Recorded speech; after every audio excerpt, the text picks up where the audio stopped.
Merci d'abord à tous les intervenants de cette convention. Merci à Mesri Haddad d'être présent. C'est un grand honneur pour nous de vous voir dans cette salle. Merci aux membres du collectif Banlieue Patriote pour la qualité de leurs propositions, et en tout cas celles que j'ai pu entendre. Il y en a beaucoup d'autres que je vais lire, et pour leur travail de terrain. Je suis heureuse que nous puissions prendre le temps avant la campagne de parler d'un sujet aussi délicat que celui de nos banlieues, en ayant le temps de développer honnêtement nos idées et en évitant toute caricature. C'est un sujet délicat. Et comme tout sujet que le pouvoir politique a sciemment laissé de côté depuis des décennies, il est devenu un point névralgique, un point sensible, qui réagit au moindre choc. La France a mal à ses banlieues. Les fantômes des émeutes de 2005 ressurgissent au moindre trouble à l'ordre public. Nous ne pouvons pas laisser la France ainsi fracturée. Si nous voulons véritablement une France apaisée, il faut donc traiter cette question à la fois avec une précision pointilleuse et une volonté bienveillante. Nous devons le faire dans l'intérêt de la nation. La France des oubliés, ce sont aussi ces quartiers relégués et à la dérive. Il s'y trouve des voyous que nous neutraliserons sans pitié.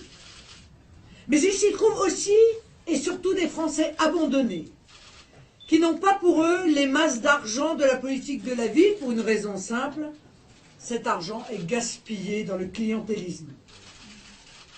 On a laissé partir à volo les banlieues de nos villes. Pire encore, certains politiques se sont nourris de cette décomposition en vrais charognards. Certaines puissances étrangères aussi.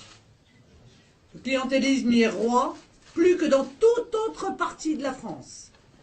Ajoutez à cela le communautarisme, la radicalisation religieuse et le chômage de masse, et vous disposez donc d'une véritable bombe. Et quand vous êtes face à une bombe, vous avez deux solutions. Soit vous essayez de la désamorcer, soit vous la faites exploser. Les autres dirigeants politiques qui ont abandonné l'idée même de nation française ont décidé de la faire exploser. Je suis la seule, en réalité, qui veut la désamorcer. Je suis la seule qui veut éviter le chemin du pire et qui veut proposer une voie d'apaisement. Tous les multiculturalismes, tous les chantres de l'identité heureuse, tous les faux durs, les vrais mous, tous les tartuffes de l'idéologie du vivre ensemble, tout cela joue aux apprentis sorciers. En voulant défaire la France, ils préparent l'affrontement des Français entre eux. Nous ne pouvons pas nous permettre de les laisser continuer cette œuvre mortifère.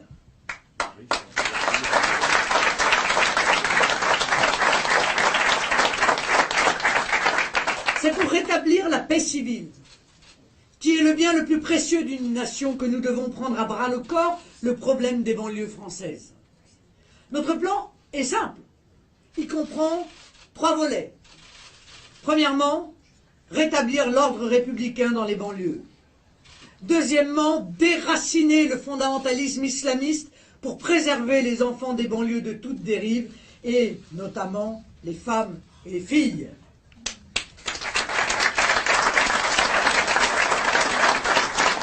Troisièmement, ouvrir de nouvelles perspectives de développement économique à cette jeunesse pour qu'elle participe à la prospérité de la France de demain. Commençons par le rétablissement de l'ordre, sans lequel, je le dis clairement, rien n'est possible. Mon objectif consiste à retranscrire ce que je nomme le vivre en paix dans nos quartiers. Certaines banlieues sont devenues des zones de non-droit, vous le savez, où l'on n'applique plus la loi de la République. Les premières victimes de cet état sont les habitants de ces mêmes banlieues, souvent terrorisés par les caïds qui font régner la loi du plus fort. L'État a abdiqué devant cette menace. Il ne se donne plus les moyens de protéger les Français. Je rappelle ce chiffre connu de tous, mais pourtant toujours ahurissant. Nicolas Sarkozy a supprimé 12 500 postes de policiers sous son mandat. Ce même Nicolas Sarkozy qui, sur RMC, il y a quelques jours, disait être fier d'avoir supprimé des postes de policiers en temps de crise parce que cela prouvait qu'il était un homme responsable. Vous voyez, il est fier de ses fautes. Il suffit pourtant d'un gramme de bon sens. Faut comprendre qu'en temps de crise, la sécurité est la dernière chose sur laquelle il faut faire des économies. Et ce n'est pas François Hollande qui a changé quoi que ce soit à cette hémorragie, puisque sur les 9000 postes qu'il avait promis, il en a pourvu 390. Du côté de nos forces de douane, le constat est tout aussi catastrophique. 4000 postes supprimés sur les 10 dernières années. Alors qu'on ne s'étende plus ensuite que nos frontières, qui sont plus trouées qu'une tranche de gruyère, laissent passer des milliers de kalachnikovs qu'on retrouve dispersés dans toutes les banlieues du pays, ou même, évidemment, la drogue que je n'oublie pas et qui gangrène cette même banlieue. Le rétablissement de nos forces de police et de nos forces de douane est donc la condition sine qua non de toute résolution du problème de la sécurité dans nos banlieues. À cela s'ajoutent d'autres mesures immédiates, comme la présomption de légitime défense pour les policiers, que nous réclamons depuis déjà avant 2012, parce que certains viennent de découvrir le concept, qu'ils maîtrisent d'ailleurs, il faut bien le dire, assez mal. Mais également l'application réelle des peines de prison inférieures à 5 ans. Je rappelle que les peines de 5 ans qui ne sont pas appliquées, c'est la co-responsabilité Taubira Dati. Dati a commencé et Taubira a continué. L'État, contrairement à ce que disent certains, ne doit pas seulement arrêter de reculer, il doit avancer. Il doit restaurer l'ordre.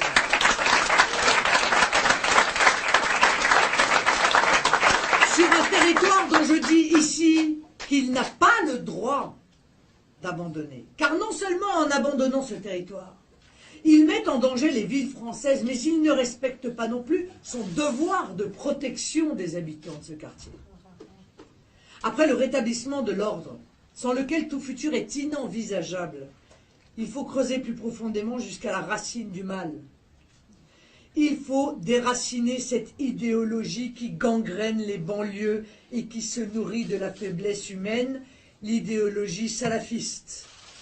Le salafisme ne naît pas par génération spontanée. Il a des relais, il a des porte-voix, il a des financements. Les banlieues françaises n'étaient pas destinées à devenir le terreau du radicalisme. Et elles ne sont pas destinées à le rester. Pour préserver la jeunesse de nos banlieues de cette lobotomie, qu'est le salafisme et tous ses dérivés, il faut la préserver de ces relais de la haine. C'est, mes amis, une bataille idéologique qu'il faut mener. Nous devons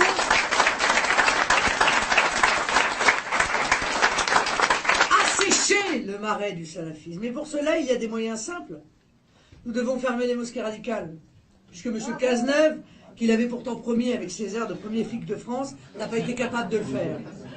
Nous devons expulser les prêcheurs de haine qui aujourd'hui exposent leurs thèses négationnistes, misogynes, homophobes ou christianophobes dans des réunions publiques en Seine-Saint-Denis sans que cela ne semble inquiéter personne, à part nous. Nous devons dissoudre l'UOIF, qui est le cache-nez du radicalisme islamiste en France et qui a servi jusqu'ici de cheval de Troie à des revendications politico-religieuses.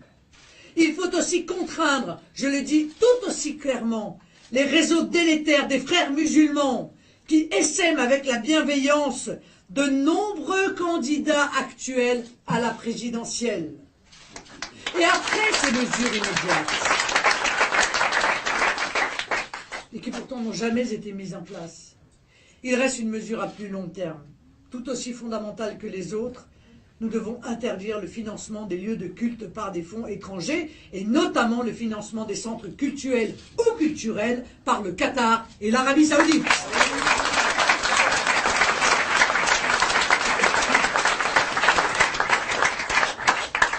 Bien sûr, ceci devra se faire également en luttant contre la corruption de certains élus locaux, qui rendent possible par leurs agissements l'infiltration de ces puissances étrangères sur le territoire national. À cette fin, je propose la mise en place d'un corps d'inspection contre la corruption de la vie politique locale, chargé en particulier de détecter le clientélisme et les contournements à la loi de 1905 sur la laïcité.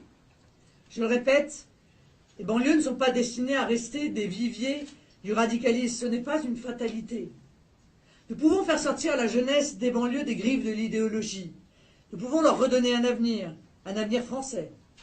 Et pour cela, il faut tarir la source du problème Et qui, de mieux pour cet objectif, que de recréer à terme un nouveau service national pour nos jeunes filles et garçons, évidemment à partir d'une armée rétablie dans ses moyens et remise au cœur de la formation du citoyen.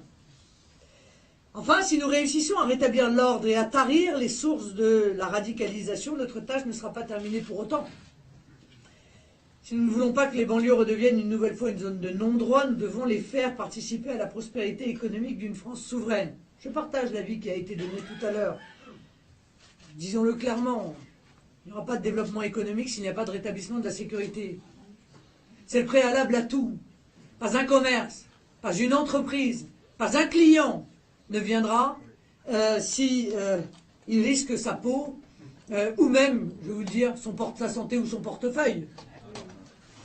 Ce n'est pas l'économie parallèle des dealers et des trafiquants qui doit régner, mais l'économie réelle des entrepreneurs, des nouvelles industries, des PME, des artisans, des commerçants et de tout ce qui fait le tissu économique et social de la France.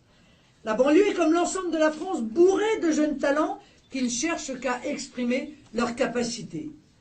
Alors que la politique de la ville est un puits sans fond, où l'État perd une somme d'argent monstrueuse pour des résultats inexistants, il est possible d'allouer cet argent, effectivement, dépensé inutilement de manière beaucoup plus efficace, en soutenant la création d'entreprises, Kael Salah l'a dit tout à l'heure, et en facilitant la vie des PME de nos banlieues. Une fiscalité des entreprises plus juste permettra en effet de voir éclore des start-up qui aujourd'hui peinent à survivre. Ainsi, ma dernière proposition aujourd'hui est la création d'un fonds d'intervention pour les start-up, car je sais qu'il y a beaucoup de gens qui veulent entreprendre et créer dans les quartiers. Enfin, si nous voulons véritablement en finir avec cette image de la banlieue, à la marge du développement économique, il faudra en finir avec l'idée même de banlieue dans nos têtes, et notamment à Paris. Allez, parlons simplement de France. Je suis volontariste, vous le savez. Je ne crois pas à la fatalité d'un destin sur lequel il serait impossible d'agir. Je ne crois pas que les banlieues françaises soient vouées à une déchéance toujours plus grande. Je ne crois pas que les enfants de l'immigration soient voués à rester aux marges de la nation. Je crois qu'il est possible de refaire l'unité de la France et de tous les Français. Et cela ne peut passer que par l'affirmation forte de quelques vérités trop longtemps oubliées. La nation est le cadre intangible dans lequel nous pouvons agir. Et abandonner ce cadre est une voie sans issue. Deuxièmement, l'ordre est la condition de la prospérité économique et celle-ci doit être soutenue. Enfin, l'amour de la France est le fondement de toute vie collective pacifique. Ces vérités sont simples, mais ce qui est simple n'est pas forcément facile. Nous n'avons pas choisi la voie de la facilité, mais nous avons choisi la voie de l'action, donc de l'espoir, et il faut nous en rendre dignes. Vive le collectif Banlieue Patriote, vive la République et vive la France!